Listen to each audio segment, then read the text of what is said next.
बिस्मिल्लाहिर्रहमानिर्रहीम। अस्सलाम वालेकुम स्टूडेंट, आज से दोबारा हम अपनी जो लेक्चर सीरीज़ थी उसको कंटिन्यू करेंगे। आज का जो हमारा टॉपिक है वो है theory of evolution by natural selection, जिसको डार्विन ने 1859 के अंदर पब्लिश किया था। जब डार्विन 1836 के अंदर अपने जो जर्नी था समुद्री सफ़र उससे वापस आया, तो उसने उस सफ़र के दौरान जो नोट्स थे और जो स्पेसिमन उसने इकट्ठे किए थे, वापस आने के बाद उसने उनको अच्छे तरीके से रीड किया और कुछ जो थी उसने न्यू ऑब्ज़र्वेशन फाइंड की। अब डार्विन जो था उसका ये आइडिया उसके पास तो था कि चेंज अक्कर होती है, लेकिन उसको ये नहीं पता था कि किस तरह से होती है। फिर 1838 के अंदर जब उसने एक और साइंटिस्ट थॉमस माल्थस, जो कि खुद एवोल्यूशन के ऊपर काम कर रहा था, उसका एक ऐसे on the principle of population, जब उसको रीड किया तो उसकी जो सारी जो डाउट्स थे वो क्लियर हो गए। तो उसको अच्छे से पता चल गया कि एवोल्यूशन जो है वो एनिमल्स के अंदर किस तरह होती है। थॉमस माल्थस जो था उसके मुताबिक ये था कि जो ह्यूमन पॉपुलेशन है उसके अंदर पोटेंशियल है कि वो इंक्रीज़ करे जियोमेट्रिकली ये ऐसे है कि भाई उनकी तादाद जो है वक्त के साथ साथ बहुत स्पीड के साथ डबल ट्रिपल होती जाती है। तो उनकी तादाद मतलब बहुत ज़्यादा क्या नाम है तेज़ी से बढ़ती है, ना कि वो एक फ़िक्स नंबर के साथ जैसे 1 2 3 इस तरह नहीं, बल्कि न्यू जनरेशन जो है वो कुछ ही दिनों में उनका साइज़ जो है बहुत ज़्यादा इंक्रीज़ होके उनकी तादाद जो है बहुत ज़्यादा हो जाती है। फिर उसके बाद लेकिन उसके साथ साथ जो कुछ पॉपुलेशन रेस्टेन फैक्टर भी होते हैं जो जो ह्यूमंस की या दूसरे एनिमल्स की पॉपुलेशन को बढ़ने में रुकावट पेश करते हैं।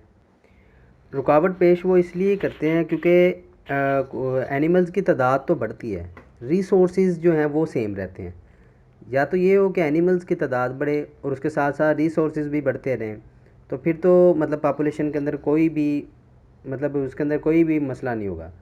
लेकिन रिसोर्सेज फिक्स्ड हैं, एनिमल्स की तादाद बढ़ रही है, तो वो क्या होता है वो पॉपुलेशन या रिसोर्सेज के ऊपर क्या करते हैं, बर्डन डालते हैं। अब इसी तरीके से कुछ पॉपुलेशन रेस्ट्रेंट फैक्टर होते हैं जो नेचुरल होते हैं, जो क्या करते हैं जो ह्यूमंस की या दूसरे एनिमल्स की पॉपुलेशन है उनको एक फ़िक्स लिमिट के अंदर रखते हैं। उसमें आते हैं जैसे पॉवर्टी है, गुर्बत हो गया, वार हो गया, प्लेग हो गए, फेमाइन हो गए, कहत वगैरह, ये सारे के सारे क्या करते हैं ह्यूमन पॉपुलेशन के ऊपर डायरेक्टली क्या करते हैं, इम्पैक्ट करते हैं, जिसकी वजह से उनकी तादाद जो है वो नेचर के अंदर एक लिमिट के अंदर ही रहती है। फिर उसके बाद जो डार्विन ने ये भी कॉन्सेप्ट दिया है कि नेचुरल सिलेक्शन, कि जो एनिमल्स जिनके अंदर वो ट्रेट होते हैं जो एनिमल्स के अंदर क्या होते हैं हार्मफुल होते हैं उनके लिए, वो उनको एलिमिनेट कर देते हैं वक्त के साथ साथ, क्योंकि वो उनको यूज़ नहीं करते। जब वो रिप्रोडक्शन करते हैं तो वो फिर नेक्स्ट जनरेशन में नहीं जाते, तो आहिस्ता आहिस्ता वो जो हैं वो क्या नाम है उनके ट्रेड्स वो आहिस्ता आहिस्ता क्या होते हैं वक्त के साथ साथ ख़त्म होना शुरू हो जाते हैं। उसके बाद है स्टूडेंट नेचुरल सिलेक्शन। डार्विन जो था क्योंकि नेचुरल सिलेक्शन के ऊपर वर्क कर रहा था, 1844 के अंदर ही इसने तमाम जो अपने आइडियाज़ थे उनको डेवलप कर लिया था अबाउट नेचुरल सिलेक्शन, लेकिन इसने उनको पब्लिश नहीं किया। पब्लिश उसने कब किया, जब उसने 1859 के अंदर अपना जो क्या नाम है रिसर्च पेपर पब्लिश किया था on the origin of species by mean of natural selection, उसमें उसने इन आइडियाज़ को एक्सप्लेन किया। अब नेचुरल सिलेक्शन जो था उसमें जो मॉडर्न जेनेटिक कॉन्सेप्ट थे उनके बारे में जो डार्विन को था कोई भी इल्म नहीं था। इस तरह से जेनेटिक प्रिंसिपल थे जो कि एवोल्यूशनरी थ्योरी की जो बेसिस होती हैं वो उनके बारे में भी डार्विन को किसी भी किस्म का कोई भी आइडिया नहीं था। लेकिन जो उसने थ्योरी दी थी उसको अगर हम मॉडर्न आज के उसमें देखें कॉन्सेप्ट के अंदर, तो उसके 4 पार्सुलेट हैं। पहला पास्टुलेट क्या है, वो है ग्रेटर रिप्रोडक्टिव पोटेंशियल। इसमें उसने ये कहा है कि इसमें एग्जांपल के ज़रिए उसने एक्सप्लेन किया है कि जैसे एक फ़ीमेल ऑयस्टर है जो कि एक मुलस्क है जिसका फाइलम क्या है, फाइलम मुलस्का का मेंबर है। वो कहते हैं कि ये एक से स्पॉइनिंग के अंदर ये तकरीबन 1 लाख अंडे देती है। और इस तरह से सी स्टार जो कि फाइलम इकाइनोडर्मेटा से बिलोंग करती है, वो 1 मिलियन एग्स देती है। और इस तरह से एक बर्ड का उसने बताया कि फ़ीमेल रॉबिन जो है वो 4 अंडे देती है। अगर वो कहता है कि जो फी ओइस्टर है उसके 1 लाख अंडे और दूसरी तरफ से सी स्टार उसके 1 मिलियन एग्स जो हैं ये, और उसके अलावा जो रॉबिन उसने बर्ड का बताया कि वो 4 अंडे देते हैं। अगर वो कहते हैं कि तमाम अंडे क्या हो जाएं, फर्टिलाइज़ हो जाएं, फर्टिलाइज़ होने के बाद नेक्स्ट जो है इनसे जो 1 मिलियन जो आएंगे क्या नाम है सी स्टार से, और 1 लाख आएंगे ओस्टर से, और फीमेल रॉबिन से जो 4 इंडिविजुअल प्रोड्यूस होंगे, वो कहता है अगर वो भी आगे अपनी नेक्स्ट रिप्रोडक्शन करें, तो इस तरह से वो कहता है कि अगर हम सिंगल सी स्टार को ही देखें तो कुछ सालों में ये क्या होगा, समंदर जो है हमारा पूरे का पूरा किससे, सी स्टार से ही भर जाएगा। फिर दूसरा उसने जो उसका मॉडर्न कॉन्सेप्ट था वो ये था कि इनहेरिटेड वेरिएशन जो है वो एराइज होती हैं रैंडम म्यूटेशन के ज़रिए से। अब रैंडम म्यूटेशन कैसे आती हैं?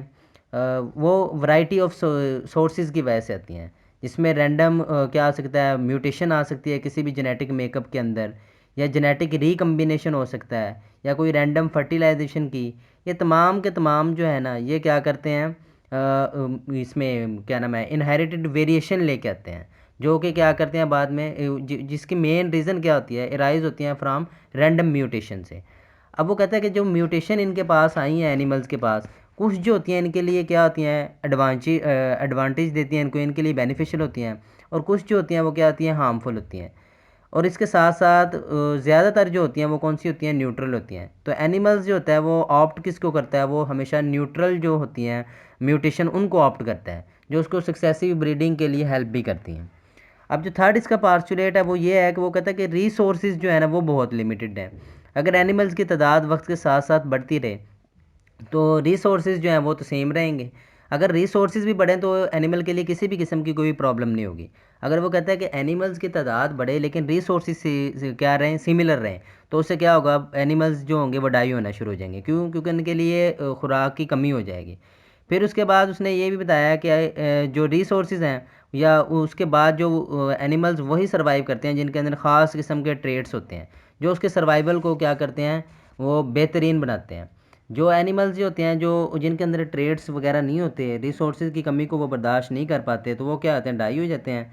लेकिन जो एनिमल्स जिनके पास ख़ास किस्म के ट्रेड्स होते हैं वो अडाप्टेशन लेके आते हैं अपने अंदर, और कम रिसोर्सेज में भी वो सर्वाइव करते हैं, तो उनके अंदर जो ट्रेड्स आते हैं उनको हम क्या कहते हैं, अडाप्टिव कहते हैं। अब एडाप्टिव ट्रेड्स जो है इसका एक फोर्थ पास्चुलेट है, उसमें भी उसने यही बताया कि जो एडाप्टिव ट्रेड्स जो होते हैं वो मोर कॉमन होते हैं इन सब्सिक्वेंट जनरेशन। अब जो एनिमल्स ने अपने जो ट्रेड्स वगैरह अडॉप्ट किए हैं उसके लाइफ साइकिल के अंदर, वो उनको ज़्यादातर कोशिश करता है कि अपनी नेक्स्ट जो जनरेशन है, आने वाले सब्सिक्वेंट जनरेशन या ऑफ स्प्रिंग, उनमें उनको क्या करें, इंट्रोड्यूस करवाए। तो सक्सेसिव जो ब्रीडिंग करते हैं फिर उसके बाद जो हैं वही ट्रेड्स जो होते हैं वो नेक्स्ट जनरेशन के अंदर ट्रांसफ़र हो जाते हैं। जैसे कि उसने एग्जांपल दी थी, डार्विन ने एक्सप्लेन किया है कि ये जो गैलापेगस आइलैंड के ऊपर जो मौजूद थे टार्टाइज और फिंचेस वगैरह, इन्होंने क्या किया, जैसे ही इनका इन्वायरमेंट चेंज हुआ, इनकी नीचे चेंज हुई, इन्होंने अपने आप को क्या कर लिया, चेंज कर लिया, अडाप्टेशन लेके आए, तो इसलिए ये क्या कर गए, उस आइलैंड के ऊपर सर्वाइव कर गए। उसी तरह से उसने एक और एग्जांपल दी है कि जो क्या नाम है इसके अंदर, साउथ अमेरिकन हॉर्सेस की, कि उन्होंने क्या किया, अपने आप को अडॉप्ट नहीं किया, उनके अंदर अडाप्टेशन नहीं थी। क्या हुआ, वक्त के साथ साथ जब मुख्तलिफ चेंजिंग आई इन्वायरमेंट के अंदर, ठीक है, जैसे फूड शॉर्टेज हो सकती है या कोई इन्वायरमेंटल स्ट्रेस वगैरह आया, तो क्यों ये डायरेक्टली किसकी तरफ लेके जाते हैं, एक्सटेंशन की तरफ। तो जो हॉर्सेस थे उनके अंदर एडाप्टेशन नहीं थी, इसलिए वो एक्सटेंशन की तरफ। स्टूडेंट, उसके बाद है वो है एडाप्टेशन। एडाप्टेशन हम कहते हैं process of change in evolution is called adaptation. Adaptation जो है वो हेरिटेबल चेंज है जो कि फिनोटाइप्स के अंदर क्या नाम है, इंक्रीज़ करती है एनिमल्स का chance of successful reproduction in a specified environment. कि वो कहते हैं कि जो एनिमल्स की जो फिनोटाइप्स है, जिसको हम विजुअल एक्सप्रेशन या फिजिकल ट्रेड्स कहते हैं, उसके अंदर जो एडाप्टेशन आती है उसको सक्सेसफुल रिप्रोडक्शन किसी भी इन्वायरमेंट के अंदर करने के लिए वो हेल्प करती है। अब एडाप्टेशन ऐसी है जो ऐसा ट्रेट है जो हेरिटेबल है, जो नेक्स्ट जनरेशन के अंदर क्या होगा, पास ऑन होगा। क्यों? क्योंकि ये जेनेटिक क्या नाम है, मेकअप के अंदर भी आ सकती है।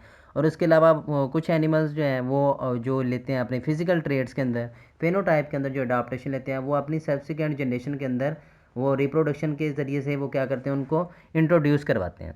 अब एडाप्टेशन जो है वो इन्हांस करती है रिप्रोडक्टिव सक्सेस का, कि एनिमल्स वही सर्वाइव करता है जो क्या कर सकता है, जिसकी रिप्रोडक्शन ज़्यादा हो, जिसकी सक्सेसफुल क्या नाम है, स्पीशीज़ अकर थ्रो सक्सेसफुल रिप्रोडक्शन, कि वही क्या नाम है, स्पीशीज़ सर्वाइव करती है एडाप्टेशन के ज़रिए से, जो क्या करती हो, सक्सेसफुली रिप्रोड्यूस कर सकती हो, अपने जैसे और इंडिविजुअल को पैदा कर सकती हो। ठीक है। फिर उसके बाद वो कहता है survival of a species is the ultimate measure of success, कि एनिमल्स की जो सर्वाइवल है वो उसको हम कैसे, उसकी सर्वाइवल सक्सेस को हम कैसे मेजर कर सकते हैं कि वो कितना रिप्रोड्यूस करता है एनिमल्स।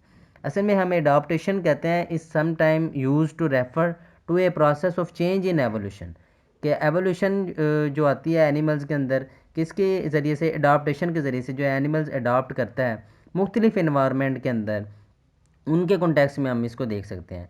जैसा कि हम अगर देखें कि स्पेसिफाइड इन्वायरमेंट के कॉन्टेक्स्ट के अंदर अगर हम अडाप्टेशन को देखें कि एक एनिमल्स है वो क्या करता है कि जो सक्सेसफुली रिप्रोडक्शन करता है एक इन्वायरमेंट के अंदर, लेकिन जो किसी और इन्वायरमेंट के अंदर वो क्या करता है, वो जो अडाप्टेशन है उसके लिए डेट्रीमेंटल होती हैं, एक इन्वायरमेंट के अंदर उसके लिए क्या होती हैं, बेनिफिशियल होती हैं। अगर हम इसको देखें कि रिप्रोडक्टिव सक्सेस के टेस्ट में देखें तो एनिमल्स जो है वो अपने अंदर क्या मुख्तलिफ़ किस्म की वैराइटीज़ ऑफ वेज़ लेके आता है जिसमें वो अडाप्टेशन लेके आता है। अडाप्टेशन जो है वो क्या होता है, वो बिहेवियरल भी हो सकती हैं, फिजियोलॉजिकल भी हो सकती हैं, मार्फोलॉजिकल भी हो सकती हैं। जैसे कि उसने एग्जाम्पल दी है कि ये आर्टिक हेयर की, कि ये खरगोश है जो क्या कहाँ पे रहता है, आर्टिक रीजन के अंदर रहता है, बर्फ़ वाले इलाके के अंदर रहता है। तो वो कहता है कि इसके जो क्या करता है ये, कि अडाप्टेशन लेके आया अपने इन्वायरमेंट के हिसाब से, कि ये क्या करता है जब विंटर आता है, सर्दी आती है, क्योंकि वहाँ पे बर्फ़ बहुत ज़्यादा होती है, तो ये क्या कर लेता है, अपना कोट जो है उसका कलर क्या कर लेता है, वाइट कर लेता है, ताकि वो कैमोफ्लेज में इसको हेल्प करे। तो ये अपने आसानी से बर्फ़ के अंदर कैमोफ्लेज हो सकता है। तो क्योंकि वाइट कलर का बर्फ़ में नज़र नहीं आता, तो इसलिए क्या कर सकता है, अपना शिकार कर सकता है। उसके अलावा इसने क्या किया, अपने जो ईयर जो है, कान जो है उनको छोटा कर लिया। क्यों? क्योंकि अगर बड़े कान होंगे तो ज़्यादा ब्लड सर्कुलेशन इनके कान की तरफ होता है, पेरिफेरल वेजल क्योंकि इनकी इधर होती हैं, तो उससे क्या होता है, जो बॉडी की हीट है वो ब्लड के ज़रिए से लॉस हो सकती है। तो इसने क्या किया, वक्त के साथ साथ अपने अंदर अडाप्टेशन लेके आया। ठीक है, तो फिर इसने क्या किया, अपने कानों को क्या कर लिया, छोटा कर लिया। और इसके साथ साथ इसने क्या किया, अपने जो टांगे हैं, फीट जो हैं, जो पाँव जो हैं, उनको क्या कर लिया, बड़ा कर लिया, ह्यूज कर लिया। क्यों? क्योंकि जितने ज़्यादा इसके ह्यूज फीट होंगे तो वो इतने ही वो क्या होगा, उसके बॉडी जो है वो बर्फ़ के साथ कम टच करेगी, तो हीट लॉस होने से बचेगा। फिर उसके बाद वो कहते हैं new adaptation rise as a result of mutation. कोई भी अडाप्टेशन जो है वो म्यूटेशन के बाद ही आती है, और उसका सपोर्ट कौन करता है, हमेशा नेचुरल सिलेक्शन करती है। नेचर जो अगर वो उसके लिए क्या हो, बेनिफिशियल हो, हार्मफुल ना हो, तो उन म्यूटेशन को वो नेचुरल सिलेक्शन के बाद वो क्या होता है, वो नेक्स्ट जनरेशन में ट्रांसफ़र हो जाती हैं। असल में म्यूटेशन जो होता है ना वो चांस इवेंट होता है, किसी भी इन्वायरमेंट के अंदर कोई भी आ सकता है। अब मोस्ट म्यूटेशन जो होती हैं वो क्या होती है, हार्मफुल भी हो सकती हैं, न्यूट्रल भी होती हैं। लेकिन एनिमल्स जो होते हैं न्यूट्रल जो होती हैं, उनके पास म्यूटेशन उनको ही सब्सिक्वेंट जनरेशन के अंदर क्या करते हैं, ट्रांसफ़र करते हैं। और फिर उसके बाद वो क्या कहते हैं कि जो एक्सटिंक्शन जो है is the fact of life for the majority of species. अब कुछ एनिमल्स जो है वो इन्वायरमेंट के अंदर जो सर्वाइव नहीं कर पाते, अपने आप को अडॉप्ट नहीं करते इन्वायरमेंट के हिसाब से, तो वो क्या होता है, आखिर में वो एक्सटिंक्शन की तरफ ही जाते हैं। Most genetic variation exist as a neutral having arisen by mutation early earlier.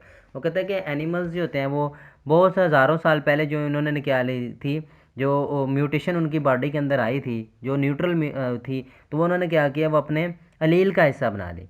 ठीक है, तो उनके अलील के अंदर है, न्यूट्रल अलील बन गए हैं, तो वो नेक्स्ट जनरेशन के अंदर क्या होता है, सब्सिक्वेंट जनरेशन के अंदर वो ट्रांसफ़र होती रहती हैं, जिससे क्या होता है, उनकी एवोल्यूशन जो होती है वो उसके चांस बढ़ जाते हैं। और एनिमल्स क्या करते हैं, अडॉप्ट करते हैं, may result in the evolution of multiple new groups of animals produce करते हैं। वो मुख्तलिफ इन्वायरमेंट के अंदर उनका सर्वाइवल रेट जो होता है वो इंक्रीज़ होना शुरू होता है। असल में हम अडाप्टेशन जो है और फिटनेस, उसको हम कहते हैं is a measure of capacity for successful reproduction in a given environment. अगर किसी एनिमल्स के अंदर हमने देखना हो कि वो कितना अडाप्ट, उसकी अडाप्टेडनेस या फिटनेस हमने देखी हो, तो हम देखते हैं कि वो सक्सेसफुली रिप्रोडक्शन किस तरह कर सकता है उस इन्वायरमेंट के अंदर। अगर वो सर्वाइव कर सकता है उस इन्वायरमेंट के अंदर, ठीक है, तो वो फिर क्या करेगा, ज़्यादा से ज़्यादा रिप्रोड्यूस करेगा और अपनी अडाप्टेशन को क्या करेगा, शो करवाएगा। स्टूडेंट, ये था आज का लेक्चर। इंशाल्लाह नेक्स्ट लेक्चर के अंदर हम इस जो चैप्टर के तो रह गए हैं टॉपिक, उनको हम डिस्कस करेंगे, फिर हम इंशाल्लाह नेक्स्ट चैप्टर की तरफ जाएंगे। तब तक के लिए अल्लाह हाफिज़। चले गए।